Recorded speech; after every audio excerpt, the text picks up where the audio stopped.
Te saludo con gusto, nos arrancamos esta tarde en la mesa de debate, como siempre, gracias a nombre del equipo que hace posible este espacio, le doy la bienvenida y vámonos a nuestro tema el día de hoy. Seguimos con los saldos tras la elección judicial del pasado domingo. Seguimos ya analizando los números, analizando los perfiles, ya se va definiendo pues los claros ganadores de esta elección, pero aún con los ganadores sigue el análisis sobre los resultados, qué representan los resultados, estos altos índices de abstencionismo, por supuesto la participación, los votos nulos, y es que al final de cuentas el Poder Judicial vive una transformación. Es uno de los tres poderes de la Unión que garantiza que las leyes y que las autoridades respeten los artículos de la Constitución Política Mexicana. Además, protege los derechos y resuelve los conflictos entre ciudadanos, entre autoridades y, por supuesto, este es una de sus tareas primordiales. Con esta reforma al Poder Judicial se eligieron alrededor de 881 juzgadores.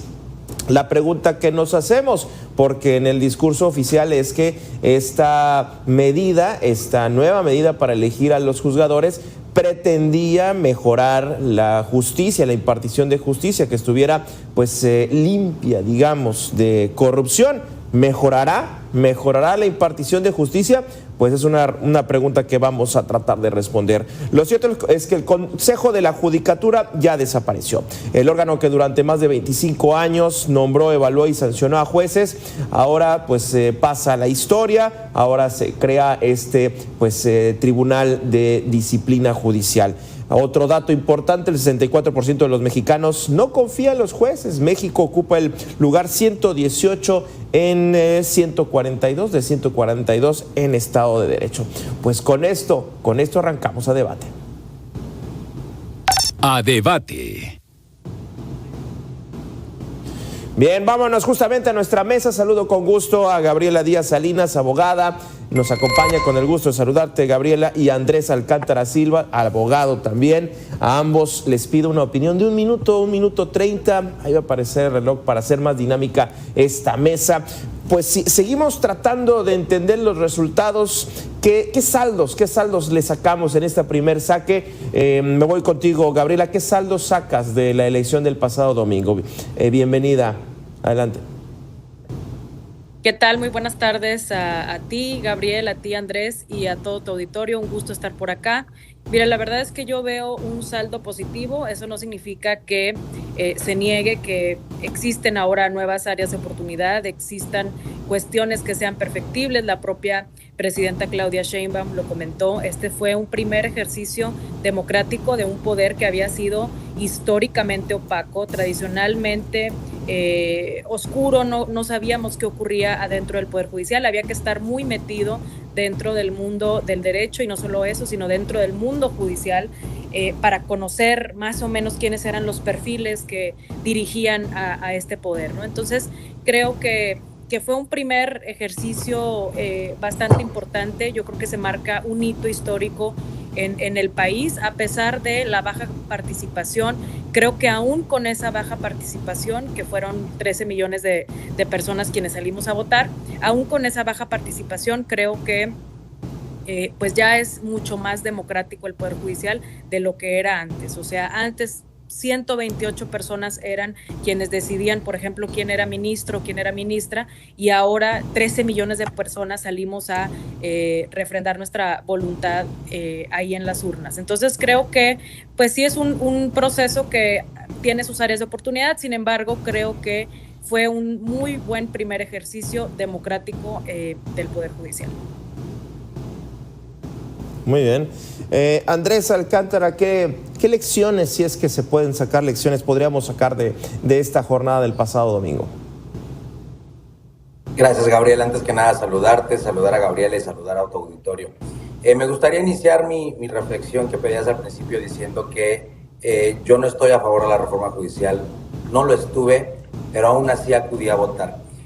Yo difiero con el argumento general de quienes impulsaban la reforma de que el Poder Judicial se debe de votar, porque los jueces, y sobre todo los jueces constitucionales, no están para representar al pueblo.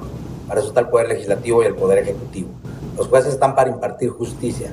Su función no es caerle bien a las mayorías. Y lo que se someta a consideración en una votación electoral es caerle bien a una mayoría. Entonces, sí quiero partir de que yo no comparto que esta reforma fuera necesaria. Sin embargo, pues es una realidad en nuestro país. Y yo acudí a votar con sentimientos encontrados.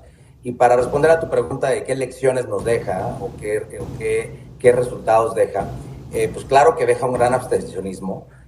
La verdad es que solo el 12 o 13% de la lista nominal haya acudido a votar no es menor. Solo en la consulta popular hubo una participación menor, ahí fue del 7%. Creo que es algo que pues, sí refleja que la reforma judicial pues, era compleja de implementar, que la gente no la entendía, y con que decían que era el clamor de los más de 30 millones de votos del año pasado, pues esos 30 millones de votos no se vieron reflejados. Y dentro de los 13 millones de mexicanos que fuimos a votar, no todos necesariamente estábamos alineados a la reforma o a quienes la impulsaron, sino que hubo muchos que también votamos motivados porque pues creemos en las instituciones y es un poder, uno de los tres poderes que ahí está y que pues creo que tenemos que hacer lo que esté en nuestras manos para que salga de la mejor manera posible la reforma. Miren, algunos datos que ya pues se está enfilando a tener inclusive ganadores, que eso es un tema que me gustaría también que me comentaran. Pues el 12.6% hasta el momento, hablando de los candidatos de la Suprema Corte, votos nulos más de 20 millones, datos que están ahí, que como bien comentas, se tiene que revisar, se tiene que hacer. ¿Tendría que haber cambios para el 2027, Gabriela? ¿Tendría que, digamos, tomar ciertas lecciones y hacer cambios para, pues, creo yo, bien decimos, sumar a la gente que le interese y que participe, que activamente esté pendiente de estos temas, Gabriela? Definitivamente sí, creo que este fue un primer diagnóstico que nos dice, es cierto, lo comenta Andrés, no se vio reflejado ese apoyo que tiene actualmente el gobierno, ¿no? Digamos que no acudimos los 36 millones de personas que salimos a votar por la presidenta, pero creo que esto más bien es un área de oportunidad. O sea, en lugar de pensar en dinamitar el proceso y en lugar de pensar en hacer regresiones o sabotajes al proceso, yo más bien lo pensaría como un área de oportunidad. Es la primera vez que estamos hablando de un poder que normalmente no se platicaba. Yo sí difiero con el tema de que el Poder Judicial no está para representar al pueblo y que los otros poderes sí lo están. Creo que es una discusión que no es nueva, es decir, en el ámbito académico, intelectual y demás ya se ha hecho este tipo de críticas, sobre todo cuando nos referimos al control judicial de las leyes, ¿no?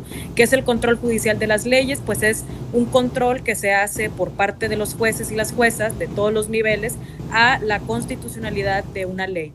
Entonces, en este sentido, no solamente es un invento, digamos, gubernamental de este momento. Ha habido autores, por ejemplo, Jeremy Waldron, en el libro del gobierno de los jueces, él decía, ¿por qué un juez en su fuero interno puede tener mayor alcance para definir los derechos de las personas que un representante popular? Entonces, creo que no es una discusión vieja, sino que nos posiciona como una discusión de avanzada a México frente al mundo, ¿no?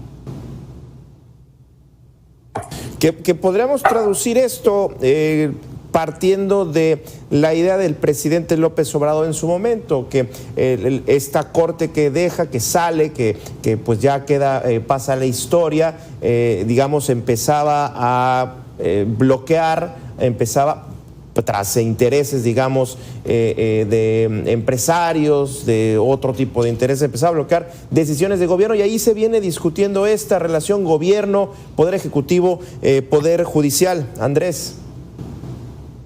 Sí, entiendo perfecto el punto del choque entre poderes, ¿no? Y este cuestionamiento a la legitimidad democrática del Poder Judicial, que, como bien dice Gabriela, es algo que ha existido, un cuestionamiento que ha existido siempre. Sin embargo, yo no considero que porque ahora sea una realidad en México sea lo correcto, ni que por ello seamos un país necesariamente más democrático. La democracia no solo es ir a votar, la democracia incluye muchas otras cosas. Entonces, sí es una crítica que ya existía, pero bueno, aún así creo que aunque ya sea una realidad en nuestro orden constitucional, sigue valiendo la pena seguirla discutiendo. Respecto de lo que comentas, Gabriel, es verdad, sobre todo, bueno, para el diseño constitucional mexicano, pues la Corte y tribunales constitucionales, tribunales colegiados, jueces de distrito pueden analizar la constitucionalidad de una norma que viene de una legitimidad democrática mayor porque viene de un Congreso de la Unión. Eso es verdad. Sin embargo, por ejemplo, voy a poner dos ejemplos que expresamente el presidente López Obrador mencionó como motores de esta reforma, ¿no? Las llamadas reformas del Plan B electoral, que la Corte invalidó, pero la invalidó por vicios al proceso legislativo. No, tú decías ahorita intereses de particulares, pero no dejemos de ver también que los otros dos poderes también tienen que cumplir con reglas. Y si cuando intentan expedir normas o realizar actos de autoridad, ya sea el Ejecutivo o el Legislativo, no cumplen con ciertas reglas y por tanto puede haber violaciones a derechos, debe de haber un tercero, debe de haber un contrapeso que pueda analizar eso para decir, entonces es inválido, por mayor que sea la legitimidad democrática. Eso pasó con el Plan B electoral y con la ley de la Guardia Nacional.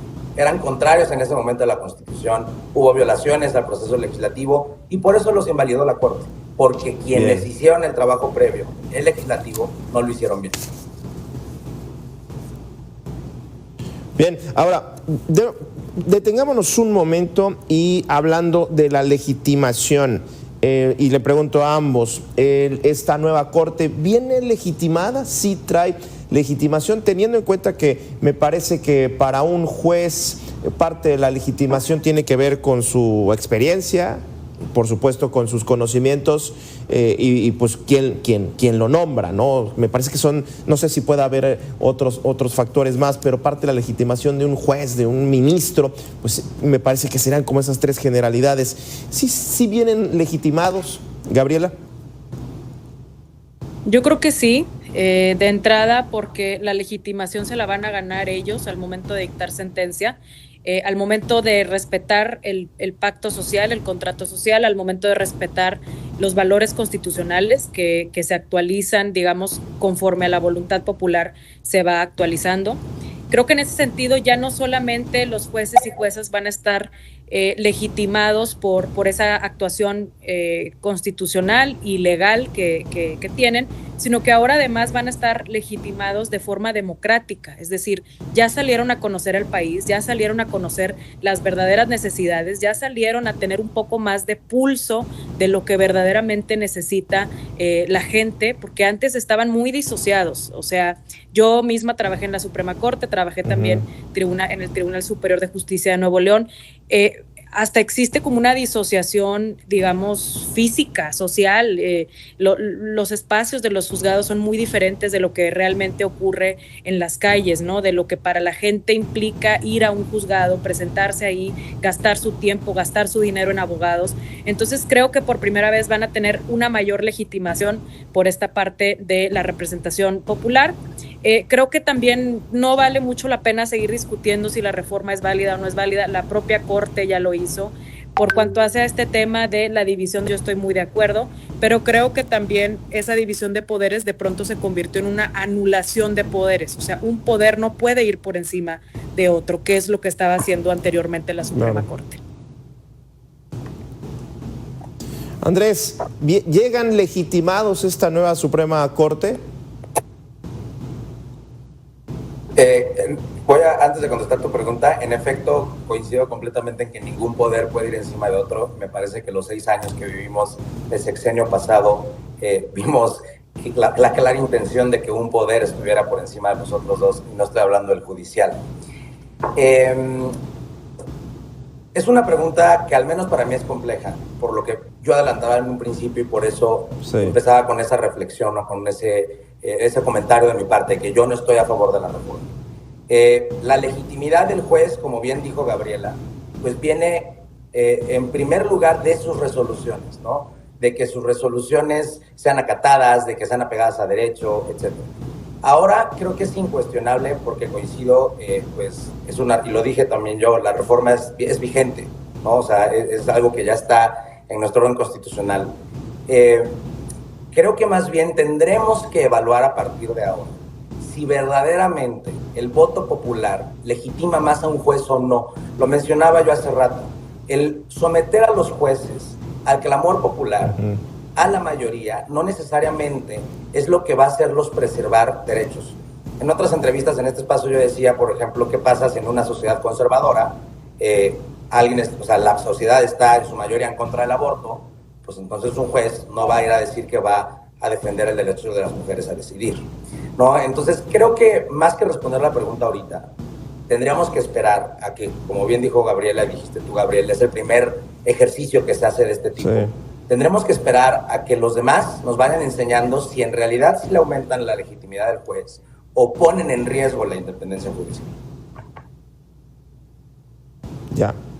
Ahora, ya me tengo que enfilar al cierre de este intercambio, de este debate. Ya se están viendo los primeros nombres, digamos, los primeros 9 ya están siendo definidos preliminarmente, y uno de ellos ha llamado mucho la atención, es Hugo Aguilar Ortiz, abogado de origen mixteco, con experiencia en derechos humanos, y pues se está perfilando como el próximo presidente de la Suprema Corte de Justicia. ¿Les dice algo? ¿Hay alguna lectura, Gabriela, que hay que reflexionar?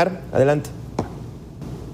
La verdad, a mí me da muchísimo orgullo. Creo que es precisamente resultado de esa representatividad. Me da muchísimo gusto estar en un país en donde por primera vez tenemos a una presidenta mujer con un presidente de origen indígena, es decir, simultáneamente, porque ya habíamos tenido a un presidente de la Corte Indígena que había sido Benito Juárez, ¿no? Pero me da muchísimo gusto saber que vivimos estos tiempos tan espectaculares, tan representativos de algunas minorías en el país, ¿no?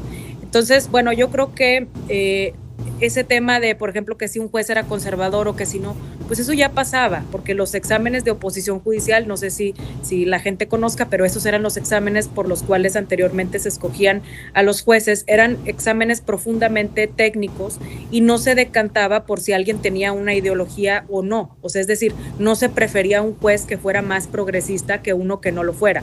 Entonces, en ese sentido, creo que ahora, con mayor razón, tenemos que vigilar esos perfiles, saber que si alguien, no sé, era miembro del ejército, que si alguien había defendido a empresas transnacionales que se han, han llamado la atención por el hurto que han hecho en nuestro país, si alguien defendía ese tipo de empresas, pues nos podemos dar una noción, pero anteriormente esa elección ocurría en una caja negra. Entonces, con mucha más razón estoy a favor de la elección judicial porque nos va a permitir conocer los perfiles. Muy bien. Cierro contigo. Andrés, tu conclusión al respecto de la posible llegada de Hugo Aguilar Ortiz. Coincido en que es algo histórico, coincido además también en sentirme orgulloso porque es un abogado, como bien dijiste, mixteco, o sea, oaxaqueño, y yo también soy oaxaqueño, y no puedo evitar que me dé orgullo que el presidente de la Corte vaya a ser de Oaxaca. Coincido también en que es histórico que tenemos a la primera presidenta de la República y que será también histórico que haya un presidente de la Corte Indígena, pero también es histórico que ahorita tengamos a la primera presidenta mujer de la Corte, ¿no? Que es algo que muchos luego también como que dejan pasar por alto, pero es igual de histórico. Y respecto a lo que decías sobre si antes hubiera podido pasar o no, es verdad que ahora hubo una apertura a que todos los que quisieran se hubieran podido inscribir para ser ministro.